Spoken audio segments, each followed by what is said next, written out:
سمر در فدر ولې خفه ناست والله نو څوک مزدوري شته زه در سره دلته کښېنم جوړ تکړه وعلیکم السلام څنګه حال دی خیر دی کار روزګار څنګه دی کار روزګار ولا کله کارو کړی نه ناست کار خراب دی هسې د ورځې څو روپۍ پاتې کېږي دوره دی کله 200 کله 300 نو په 300 روپو ته څه کوې ولا بس راځو اکثر یو پیره مو نشي بس پراتلو ولا خپو پنځه شپږ سوه مو چې بس هفته کې یو ځل څو کسان یې ټکه مو نکو بس ولا اخرې ګیا مو نګټو پراتلو ولا بیا خپو موږ چټي راغو او د کوم ځي بټیان د ټاور 9 کیلومتره خو کور دی د غرمې ډوډۍ څنګه چل کې غرمې روټه ولا بس کور ته ځان نسونو نو چې ته پیسې ونه ګټې نو په هغه ورځ بیا کور کې ډوډۍ څنګه چلوي ولا بس خوند نه راکوي ونه درکوي دا به قبول کړي ښه دوه به درته کېدم که درې درته کېدم بازار ګڼو نصیب یم دي اورې هذه یو به بل هم درکړم څه مسله خو نشته دا غټې روجې دي او دعاګانې به له زړه نه کېږي بلکل ولې نه پاک پروردګار دواړه جانه خشته کړه ځه مونږ ته هم دعاګانې کړې ښه ولې نه یاره الله دې دغې سب ښه لره دا بابا ډېر زیات خفه ناست دی بابا غاړه راکړه دا ولې خفه ناست دی والله نو څوک مزدوري شته زه در سره دلته کښېنم خفه ولې ناست دی بابا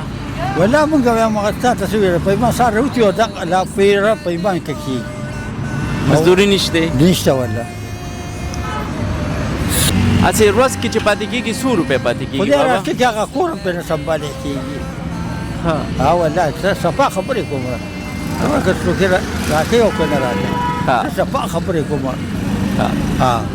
پیمان که څه پاتې کېږي نه چې نن سبا داسې وخت دی نرخونه دي حالات ګران مخکې یو کال مخکې او اوس وخت کې څومره فرق دی والله د فصل نه دی فرق ډېر دی که نه زه دا ستاسو د نن حصه ده دا دوه کافي دي که بل درکړم نه بس دا ډېر د زړه نه به دعاګانې کوې ښه سمه ده ورګه زما کلیواله ډوډۍ وخوره زما نن غټې روجې وخوره که نه ورګه روړم بابا دې خوا راشه بابا دې خوا راشه ګاډۍ دې خوا راوله بس دلته ودرېږه نن غټې روجې خورو که نه څنګه حال دی خیر دی که نه غټې روجې خورو ښه اوښکې مې در زار کړلې لفې اوښکې مې در زار کړلې لفې اوښکې مې در زار کړلې لفې اوښکې مې در زار کړلې ود ژوند ګلاب لا ومړی ود ژوند ګلاب لا ومړی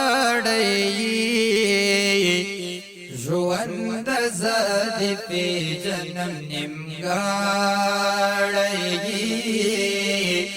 ژوند زد په جنم نیمګړی